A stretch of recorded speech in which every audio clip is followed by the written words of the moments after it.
I feel like it's been ages since I fished a really cool venue, and a couple of years ago now I filmed at a very special place, and it is about time I repaid it another visit.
In one of my London videos, there was a venue which a friend of mine, which I met at the Eurobench party, he'd invited me to come down and fish this venue with him.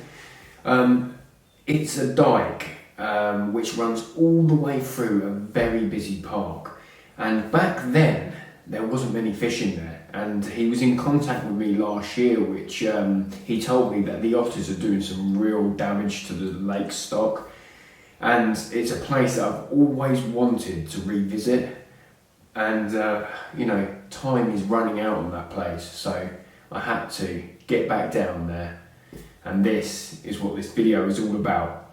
Me and a friend Jack, we decided to get down there and try and see if we could outwet one of these very old carp. It's March now, and we're going to a canal which holds a few little carp.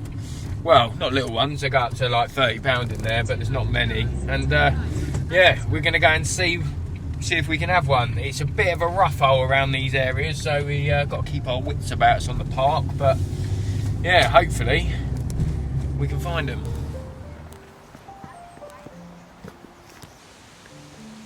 We are there. I haven't been to this venue for a few years.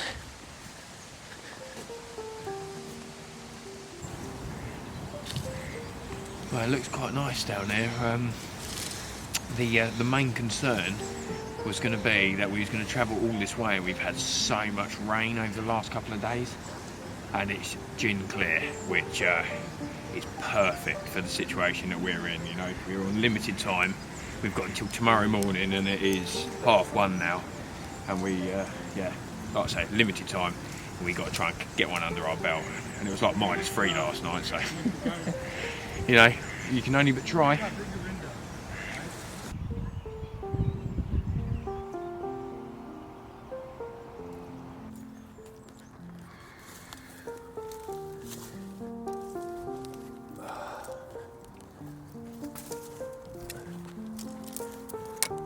Oh mate, they've chopped all of the branches and that down. All the branches. Oh fuck.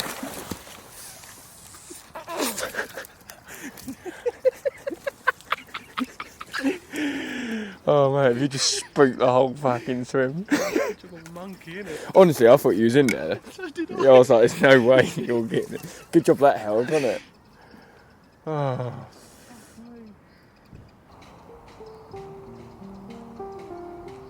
Last time I came, this tree had so many like underwater snags, all the branches. I think they've cut them all off now, but yeah, still hope this is a bit of a holding area. Stick some bait in here.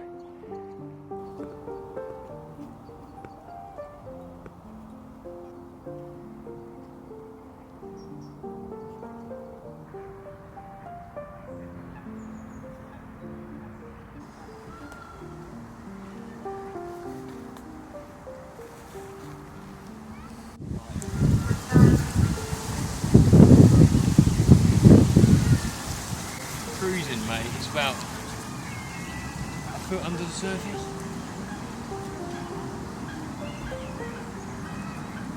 Say one, Jackie boy.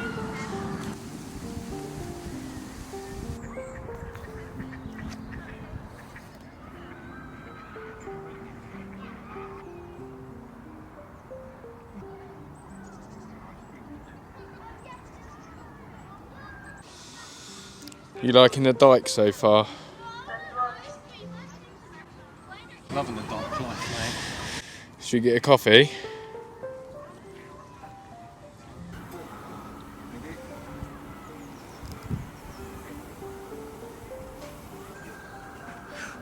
Treats for the boy.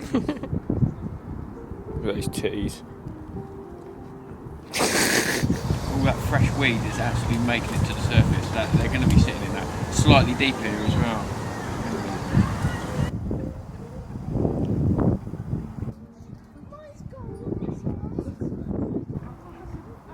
A little bit of information about this particular venue is it really does not have a big stock in it. Like I was saying to you, when I fished it probably, like 2 years ago, 3 years, no actually it's about 3 years ago, it had very minimal carp in it back then, probably 15 I reckon tops. And ever since the Otters have done the damage on there, I reckon of what we have actually seen, I reckon 5 to 8 carp are present now. And in a stretch of canal which is like a mile and a half long, it's not easy, is it? You can only imagine trying to find them. But yeah, after a few laps round with no joy whatsoever, we decided to get a bit of lunch, get a coffee, and Jack decided to have a go at spinning for the perch because there is a few mega stripies that live in there. Some really, really good ones. Got time to spare? Tell me in a fucking messed up. He's in the right state. Oh, hang on.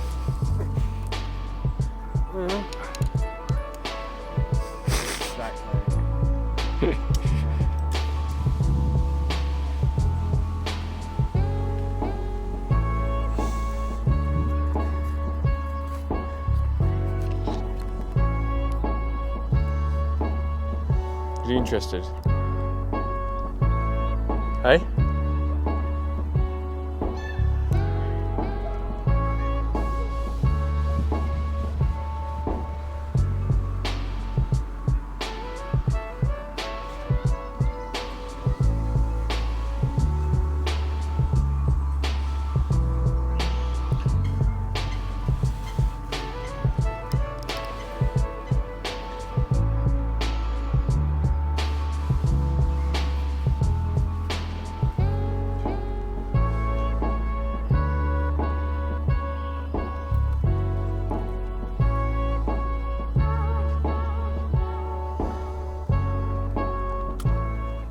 We'd done many laps around this venue at this point, and we hadn't seen a single thing to go off. All I could basically go on was my instinct. Up at the calf area, there was a lot of fresh weed, and I was starting to think that this was going to be the holding area for the carp. And what we did have in our armoury was our head torches. Really powerful beams that, when the water was that clear, when it gets dark like that, you can find them a lot easier with the head torch. And this was something that later actually worked for us. But just as it was getting dark, we found our very first carp. On its own, they all seem to be on their own in this venue, and it was literally just munching away in the middle of the canal.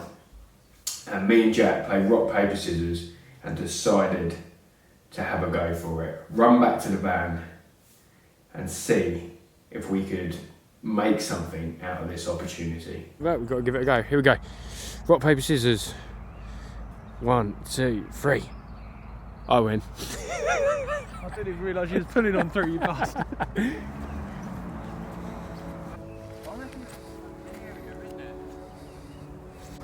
Imagine if that's where they are the next time and we've got to go out. Game of rock, paper, scissors I've ever played. You could tell it was fast, my hand didn't even change to a different... I thought scissors in my head, mate.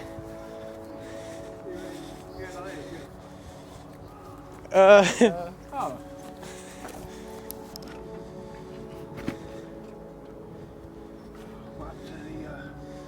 What happened to the maggots area?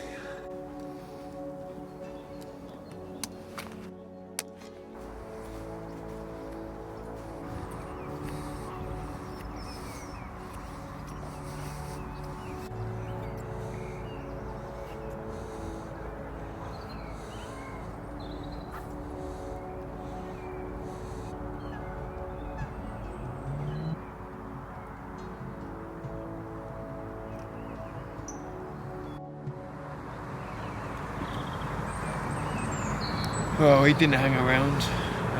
Good opportunity, but I think we'll go and look elsewhere before it gets too dark and see if we can find some more.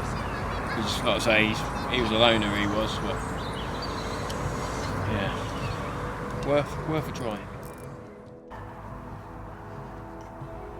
So, chase.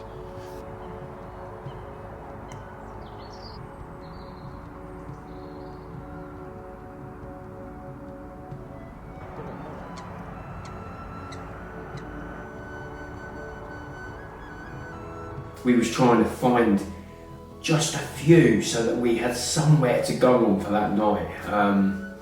And yeah, we didn't find anything until night fell. On these type of venues, like canals, rivers, anything like that, anywhere where there's a lot of foot traffic, the carp seem to disappear into their little safe havens, if you like, during the days. And at night, they come out, you know, and they mop up all the food, all the bread, everything that the ducks have left or whatever along the margins. And this is when the carp tend to come in close.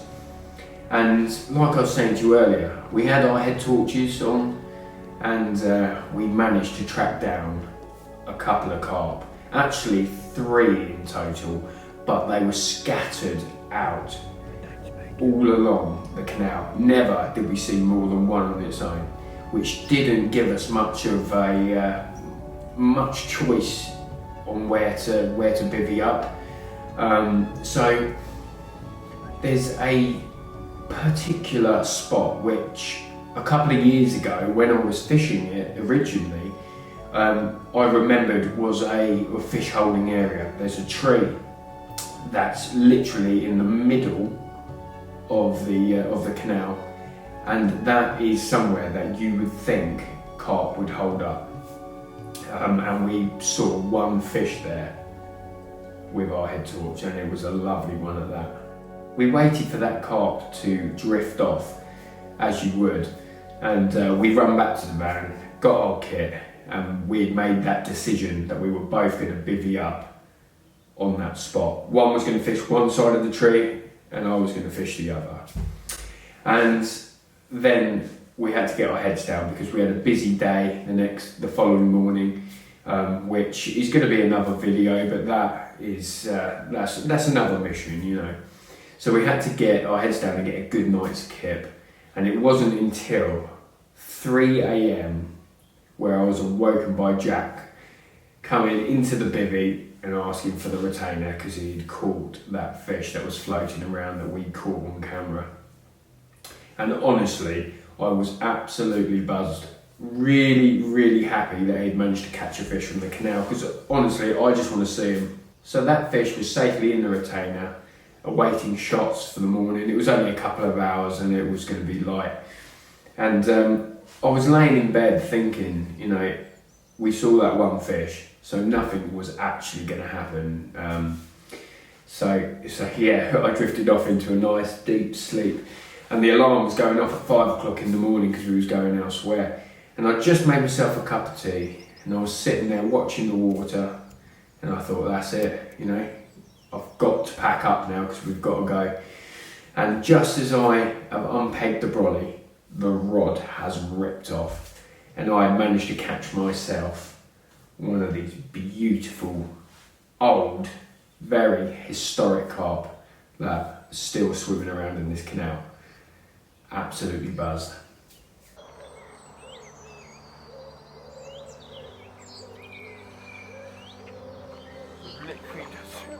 I'm back in the bivvy, mate. And that just ripped off. Did you hear it? Yeah, I was up. Maybe we're okay if we don't look too close into the mirror. I think this is the red one, Just do as they say and let it all go, flow down the river.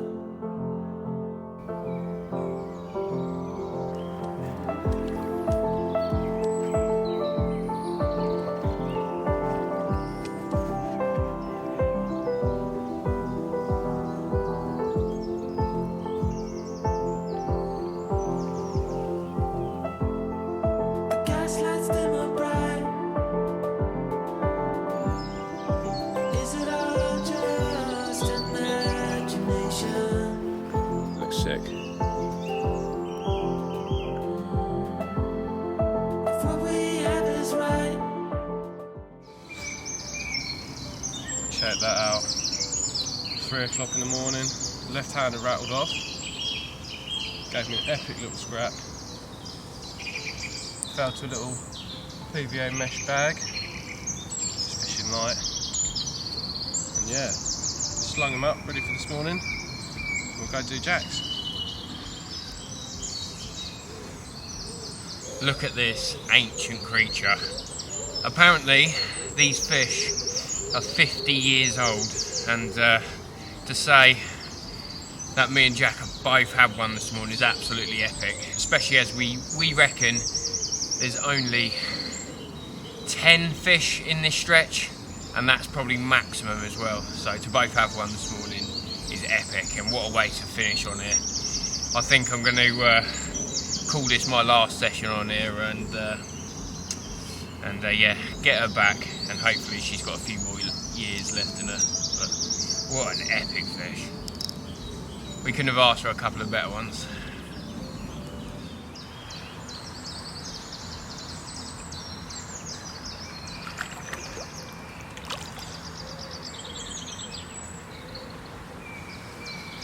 Good boy.